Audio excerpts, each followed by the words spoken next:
Hi friends, welcome back to Art Class 2. We're on the third lesson of our project Paper Jungle. For all of these art lessons, you need to follow along with me as I take you through this project, but you need to watch these videos in sequence 1, 2, 3, 4. I'll be referring back to some concepts that we learned in Art Class 1. So if you're not familiar with Art Class 1, go to the See the Light website so that you can check that out, because it's a great way to start as a foundation to become a young artist. So our Paper Jungle project, let's review what you're going to need for this lesson, lesson 3. You should have your background paper that you're using, the trees that you cut out from lesson 1, the run of grass, a pile of leaves of various textures and tones and patterns. And you'll also need to have some of that patterned paper and the different shades of green handy, because you might need to use them again. You should also have a pad of construction paper that has a variety of colors in it that you can choose from for this next portion. And of course, our most basic tools: pencil, good eraser, and scissors. Okay, so we've been talking about Henri Rousseau, a French artist that was the very end of the 19th century into the early part of the 20th century. And he was not an artist that was trained in the academies of Paris at that time, though he lived in Paris and enjoyed all that Paris had to offer. In fact, he hung out with a lot of artists. Picasso and Braque and Matisse were some of his friends. And they encouraged him to keep going with his art, even though he had a day job as a customs officer. In fact, because of his job as a customs officer, he got the name Le Douanier, which is French for customs officer. And so when people would see some of his things hanging up in either local galleries or independent salons, they would say, "Who did that?" And instead of answering with the name Henri Rousseau, people would say Le Douanier. In fact, if you go to some museums and you see where there is the work of Rousseau, it'll often have that label, Le Douanier. Can you imagine being called by what you do as opposed to who you are? What if you were always referred to as that baseball boy or the girl who skateboards instead of your name? It was like a put down. But Rousseau just kept chugging along, even though people kind of mocked him when they referred to him, because they would never call him that artist. So they referred to him as the customs agent. That was probably pretty painful. I think it's great to be recognized as a unique individuals that God made us. And so I'm expecting, as you go through this project, that if you're with a friend or a brother or sister, that your paper jungle will turn out to look very different from theirs. And that's the great thing. As artists, you get to control what you want to do in your artwork, what feels right to you. And so Rousseau didn't worry that his jungle didn't look like other artists that were showing at that time. He just painted what felt right to him. And with his love of big plants that he saw in the botanical gardens, and the dream sequences and the animals he saw in the zoo that he knew came from far and exotic lands, he was telling a story of places he would love to go visit himself if he could. So let's work some more on our paper jungle. We have a lot we're going to cover today. Remember, we always start with our background paper, because just like an artist who's standing in front of a canvas and wants to paint, we kind of have to compose where things are going to go. And so you should have a nice pile of leaves that you cut out from the last time that we were together, and your run of grass that's going to be in the foreground. One of the things that we want to do to add to this is to create some texture or depth to this collage so that it's not really flat. So the next thing that we're going to do is work on a textured leaf. I want to take a look at another one of Rousseau's works. It's called Tiger Attacking a Buffalo. Again, you're going to notice there's oversized leaves and a very filled picture surface. There's lots of details in that foreground. In fact, look at the leaf right above the tiger in the center of the frame. It's as big as that tiger. So that's going to be our inspiration for this fringe leaf we're going to do. It's going to be larger than the other leaves that you probably have in your pile. And we do know that the naive style that Rousseau painted was kind of flatter, a flatter approach. So because of that, we're working against that by creating some depth and texture. So the first thing I want you to do is take any of your pieces of green, look at your pile with the various tones, and pick something that maybe you want to add to that. And we're going to draw a somewhat larger leaf in a standard leaf shape. So I want you to think of your index finger. Remember, last time we were together, I said for your pile of leaves, think of your thumb as the basic size you want to go for. So now we're going to go a little larger, the size of your index finger. And it's going to be our standard leaf shape, which is like a very elongated football. So I'm going to draw two shapes right next to each other that are that shape and size. And I'm going to cut them out. Now these are just very simple, but they're not going to stay simple.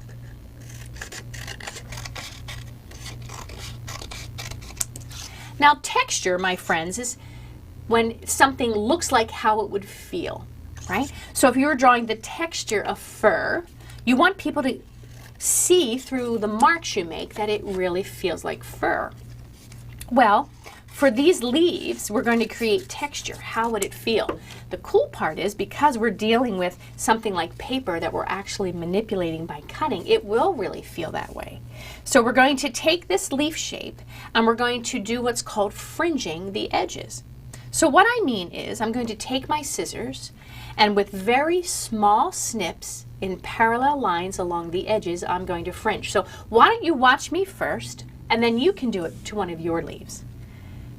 So you see I'm using just the very end of my scissors and snipping all along the edge side by side about the same distance apart as I go. I'm only snipping in about, oh, I don't know, maybe ½ an inch, maybe a little less. And I'm going all down the side. So this requires some patience. Take your time. I'm not going to go all the way to the point. I'm going to stop about there. And now I'm going to flip my leaf and do the same thing. But see how these fringed cuts are at an angle? I want to go in that same angle. So in order to make it a little easier, I'm just going to turn my leaf over so that they're all leading into the center. Same thing, little tiny snips along the edge, side by side snips.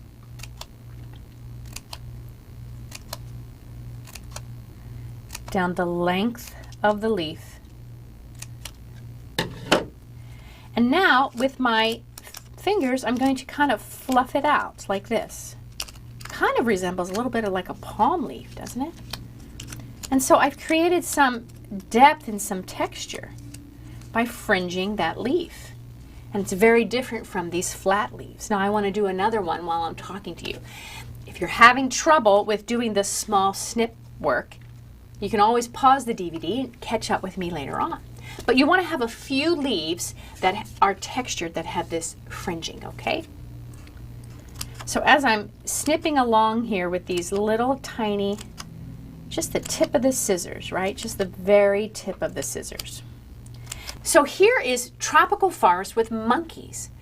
And in addition to the oversized foliage we're used to seeing in Rousseau's jungle, you'll notice there's some really unique features that he added as a focal point of visual interest. There's those huge tropical flowers, the white to the left and the gold to the right.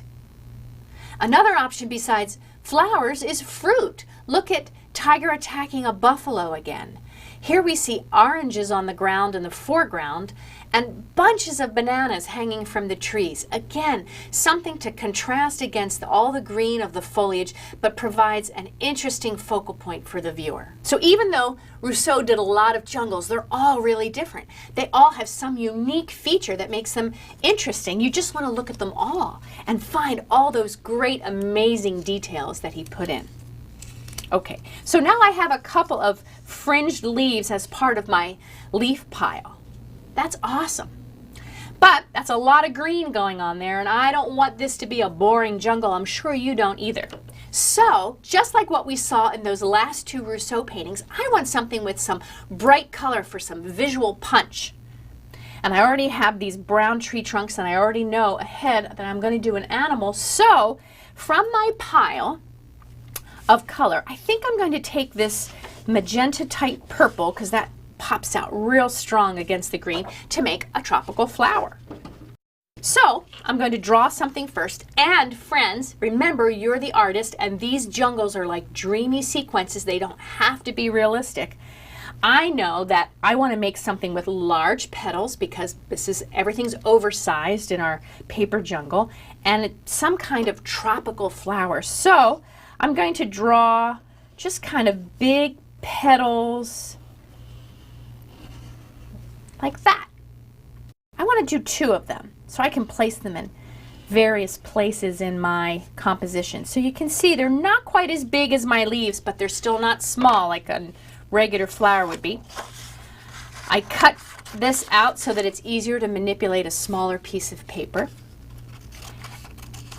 You might decide you want to do fruit instead of flowers. That's fine, but pick a bright color that contrasts with the green. Yellow, orange, purple, pink, red, something like that, so that you can have a variety of focal points. You can do like the oranges that we saw that were the size of basketballs, or those big bunches of bananas, whatever you like. So draw that and cut that out now.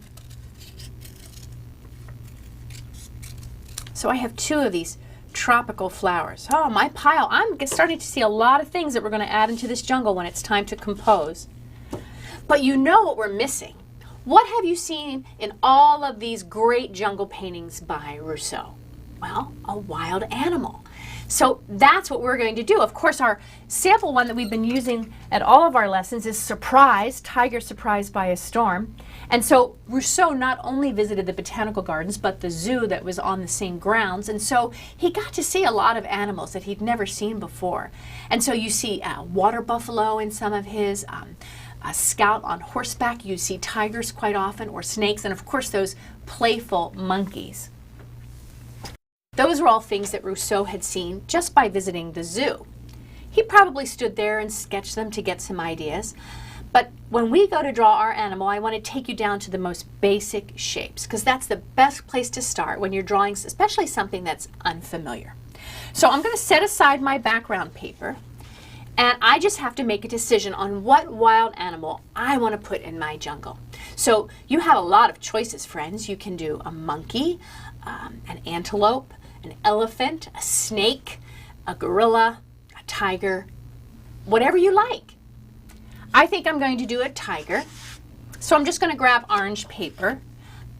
I would prefer you not select an animal that has any natural green coloring, like a lizard or a parrot, because they won't be seen in your jungle. So pick something that would be contrasting.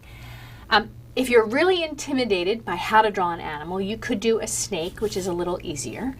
But I want you to really try and stretch yourself and draw along with me. And I'll just give you some basic tips. Now, one of the best things you can do as a young artist is to use other images as a guide for you. What I mean is, go to the internet or go to your books, or you probably have some great kids' encyclopedias nearby, and look for pictures of things. So I have a lot of different pictures. Here's a picture of a tiger that I can use as a guide. And whenever I have a picture, I try to break it down into shapes. Here's a different picture I had of a tiger, and so I just simply stuck it inside some tracing paper, and so that I would really be forced to look at it, the basic shapes that show up. So here's how we're going to start. You can either just watch me, or you can try and draw along with me. Grab a piece of paper. I'm looking at this tiger, and right away I'm noticing this is a tiger on the side. He has a long, thick body, so that would be like a rectangle. Now, what size do I want to start with? That's a great question, because in Rousseau's work, everything in the foliage in the jungle was oversized. The scale was off. And so in order to make the tiger look the right size, okay, you have to look at the objects around it. Well, we're going to make the tiger smaller because all the foliage is going to look bigger. So you don't want to make the tiger too big. So since this is my background, I'm probably going to make the tiger pretty close to the size that he is on this picture. So probably within the shape of my hand, smaller than that. Scale was something that Rousseau had a little trouble with, but that's what makes his jungle so dynamic. So I'm going to start in this corner, and this is the area that I'm going to work in. So I want to keep my tiger about here. And I see that the body is, I'm doing basic shapes now, and I'm not drawing really dark and heavy. It's almost like a basic rectangle. So I start with that basic rectangle. And a tiger's head is very blocky, very large. And so it's not a nice little round oval. It's actually another kind of a square rectangle shape. He has powerful back legs, so it's actually an overlapping triangle onto that rectangle because there's this big thigh muscle. And then there's a smaller rectangle coming off for the forward part of the leg. And then this would be another rectangle. Can you see it? So I'm breaking it down into shapes, my friends. Once I have my basic shapes, I can kind of see here, this would be one rectangle, the upper part of his foreleg, attached to another, kind of at like the letter L. So I'm going to draw the shape in the direction I see, and then another blocky shape, and then that paw down. So by breaking it down into shapes first, I'm not so intimidated when I go to draw. Young artists often want to get into details right away, drawing the eyes or the details of the ear, perhaps even the stripes.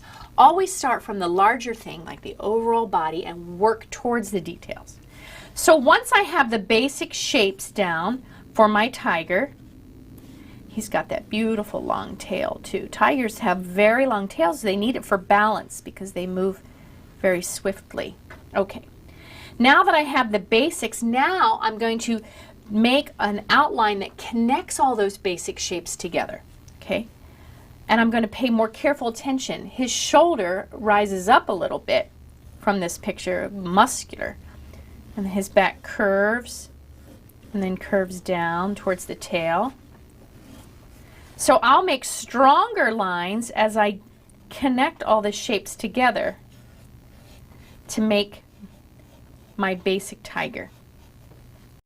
Here's the fun thing, friends. The style of artist that was Henry Rousseau, he was a naive artist.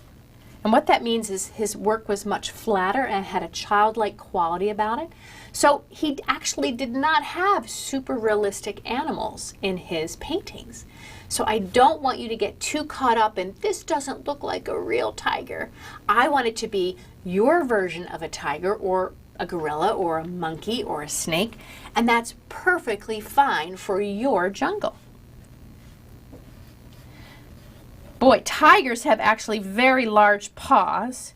They're very soft going through the jungle. They don't want anyone to hear them coming, their prey. And so I want to give him nice big paws. But he's going to be hidden in our jungle. That's kind of the whole idea. So you can see the shape coming together as I look at the details and I look at my little sample photograph. You can always do it, like I said, from a book or from looking at the internet, getting pictures. And so once I get some basics for my tiger, I can cut him out. Because I can add in the detail later in terms of like the things that make him a tiger, which is stripes. Okay, because you would put, I'm not going to spend a lot of time, but you can put a lot of stripes in here that make him. Now if you're doing a snake, you're going to want to pay attention to perhaps the pattern on his back that makes him interesting. You don't want it to just be a solid color. You want to add some interest. Of course, what do you know about monkeys? Monkeys have long limbs and a long curly tail and very mischievous faces, and so you're going to want to do that when you draw your monkey. You might even want to try several different animals and decide which one you like the best to put in your composition, which is fine.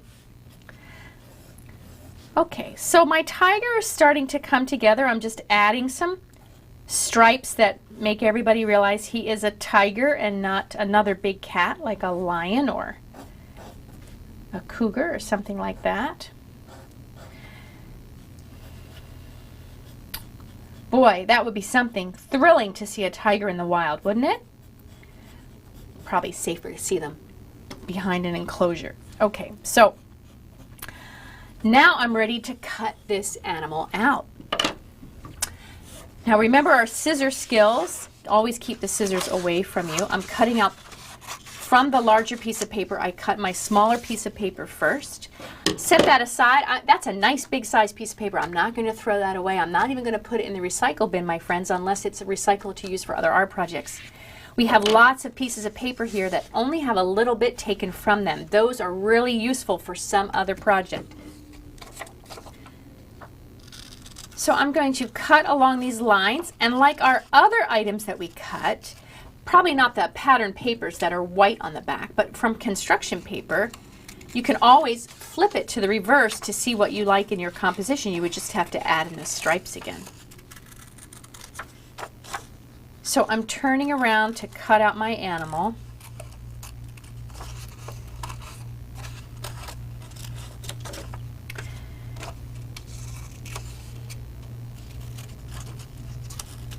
There we go.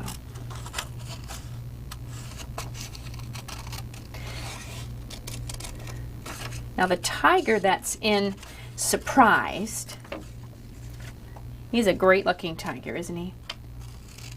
Is not fully seen, right? You can't see all of him because he's in a jungle. He was in the midst of stalking some prey, which means he's partially hidden. So there's going to be parts of my tiger that aren't going to be seen. They're going to be glued over with some foliage. So if you know there's a part of your animal that you're not real happy with, take that into consideration when you go to compose your paper jungle. You might want to hide that part that you're not real happy with some foliage. So again, you have some options and some choices as the artist. So here's my tiger, just about cut out.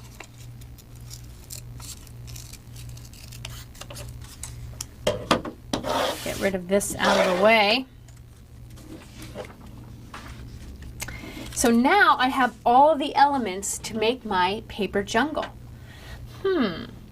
This is going to be my foreground. We're going to have the grass and our wild animal. And I have a lot of leaves going on in the middle ground, including some things for some visual interest, like flowers or fruit. I'm looking at my background. You know what? I feel like my background is missing something. If I look at Surprised, what Rousseau put in his background here was he created interest by putting these lightning strikes because it's a tiger that's been surprised by a tropical storm. I think I'd rather have a sunny day, so I think I want to put a sun in my composition. Again, it's another color that's different and bright. It can be a focal point. You might decide to put a cloud or perhaps even a bird in flight, but I decided I'm going to put in a sun, so I'm going to grab some yellow. And it's going to be very simple, just a circle, no rays sticking out of the sun. When you look up in the sky, you simply see I hope you don't look directly at the sun, but you see just kind of a ball of yellow. So that's what I'm going to do, and I'm just going to freehand draw a circle. Again, I stuck it in the corner, so I still have a lot of paper to use. So why don't you think of something that you want to put in your background? Like I said, sun, moon, cloud, bird in flight, something like that. Yes, I think that'll work just fine. So now I have all of my elements to put together my composition. You know, I have a couple of samples here. This is a jungle that has a tiger in it. I wanted to see what it would be like with a different animal, so I actually did a big gorilla. When I look at these animals and I think of all the choices of animals you could do and all the ones that were used in all the Rousseau paintings, it makes me think of that passage in the Bible about wild animals. It's in the first book of Genesis, the very beginning of the Bible. God made the wild animals according to their kinds, the livestock according to their kinds, and all the creatures that move along the ground according to their kinds. And God saw that it was good. I love that. All those unique animals, including the snakes and the gorillas. And you know what? When I meet God in heaven one day, I'm going to ask him a question. Why did you make that? Because there's some really crazy animals out there, like the octopus or the platypus or even the toucan with that really large beak. I bet you know of some animals. Maybe there's some of your favorites that you have a lot of questions about and you read up on and you know a lot about. My favorite animal is the penguin. I love penguins. I love watching about penguins, reading about penguins, and I think they're such an amazing creature that God made. And I'm excited to know that whether I like the animal or not, whether I understand it or not, God looks at it and says, it's all good. Isn't that a wonderful verse?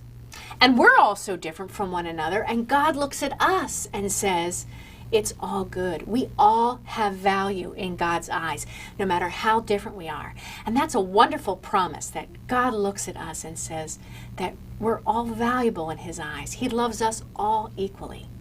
That's wonderful. So when you get your wild animal just the way you want, I'm going to add the stripes to mine, which I'm going to do when this lesson ends. You can do the same thing. You can add some texture and scales to your snake or some interesting details to any of your wild animals, say the monkey or the antelope. When that's all ready to go, then you're going to have all your components so that we can come back together for lesson 4 to do our gluing. And I bet you can't wait to see what kind of jungle you're going to create in our collage. So I'll see you next time for lesson 4.